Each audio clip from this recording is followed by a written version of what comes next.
Good morning, children. How do you do? I hope you are happy and healthy. Today we will learn English subject.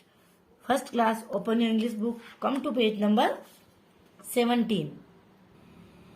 तो आज हम chapter number 5 पढ़ेंगे. Use of these and those. पिछले chapter में हमने this और date पढ़ा था ना.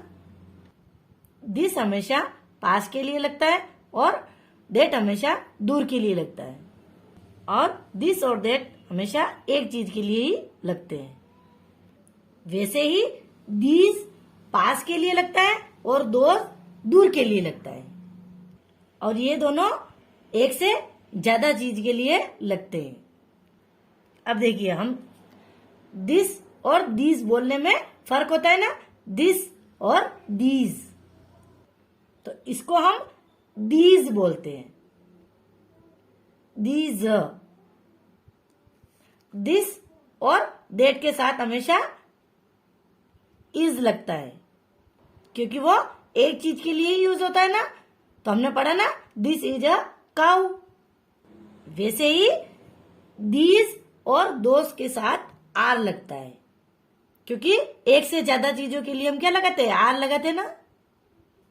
दीज का मतलब होता है ये, और दोस का मतलब होता है वे.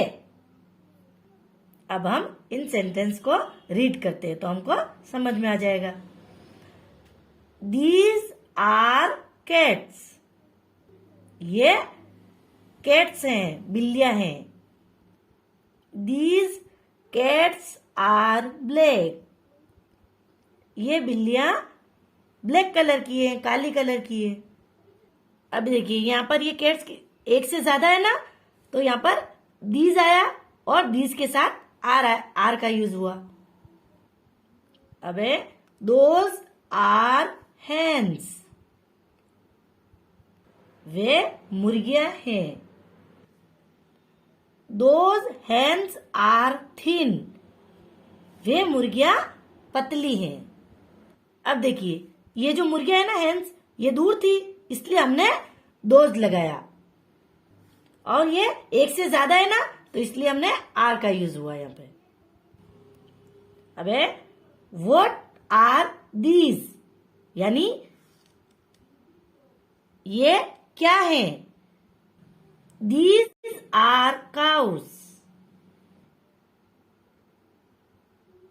ये काउज है, ये गाय हैं. व्हाट आर दोज, वे क्या हैं. Those are girls. वे लड़कियां हैं. अब देखिए, इन सेंटेंस में हमें पूछा गया है कि वे क्या है, ये क्या है. यानी ये जो वोट वाला है ना, ये क्या है, क्वेश्चन है. ये क्वेश्चन मार्क भी लगा हुआ ना. जैसे ये देखिए, ये अब ये इनके आंसर है. जैसे those are girls, these are cows, ये क्या है, इनके आंसर्स है.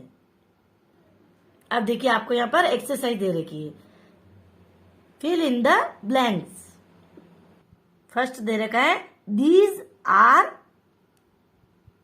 डैश, यानी ये हैं. तो ये क्या है, कप्स है ना. ये कप्स की पिक्चर है, कप है, कप बने हुए हैं. तो यहाँ पे आपको कप्स लिखना है, CUPS. अब आप नेक्स्ट पेज पर आ जाइए.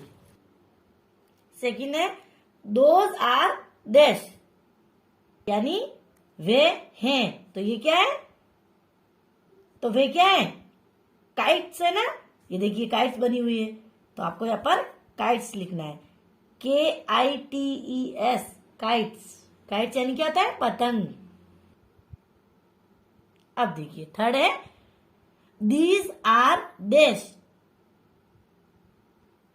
ये क्या है, ये हैं. ये क्या है, फ्लावर्स. तो आपको यहाँ पर फ्लावर्स लिखना है.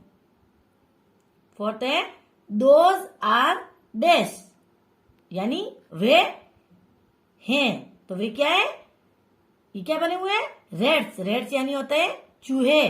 तो आपको लिखना है RATS, Reds.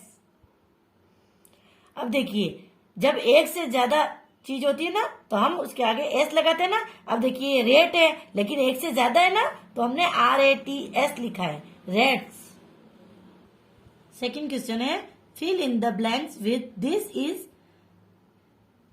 That is, these are, those are. तो आपको पता है ना दिस पास की चीज के लिए यूज करते हैं और दैट हमेशा दूर की चीज के लिए यूज करते हैं। तो अभी जो हमने पढ़ा ना दीज, तो इसको भी हम पास की चीज के लिए यूज करते हैं और दोस्त को हम दूर की चीज के लिए यूज करते हैं, दूर की चीज के लिए यूज करते हैं। तो आपको ध्यान रखना है कि दीज और दोज हमेशा एक से ज्यादा चीज के लिए लगता है। अब देखिए फर्स्ट है डेस्क, अ चेयर। अब देखिए आपको यहाँ पर this is, that is, these are ये दे रखे ना, तो इनमें से आपको यहाँ पर यूज करना है। अब देखिए ये जो चेयर है वो एक ही है ना और पास में है, इसलिए हम लगाएंगे दिस इज। सेकंड है डेस्क, कैप्स। अब देखिए ये कैप्स कितनी है, एक से ज्यादा है ना और दूर भी पड़ी है, तो इसलिए हम दोज आर लगाएंगे। अब है डेस्क, बुक्स। अब देखिए ये जो बुक्स है ना एक से ज्यादा है लेकिन पास में है ना ये, इसलिए हम दीज आर लगाएंगे। अब है डेस्क, अ काऊ। अब देखिए ये जो काऊ कितनी है यहाँ पर, वन ही है ना और ये दूर है, इसलिए हम दैट इज लगाएंगे। तो इसी तरह से आपको ये जो सेकंड वाला क्वेश्चन है ना ये आपको अपनी इंग्लिश की नोटबुक में करना है। तो सबसे पहले आपको ऊपर चैप्टर नंबर 5 डालना है और use of these and those लिखना है और फिर आपको ये सेकंड वाला क्वेश्चन करना है और आपको दीज और दोज को समझना भी है। तो इसी तरह से आपको होमवर्क कंप्लीट करना है और आपको होमवर्क का फोटो डालना है और आपको इनको रीड भी करना है इन सेंटेंस को, और रीड करते हुए आपको शॉर्ट वीडियो भी डालना है। Have a nice day, thank you.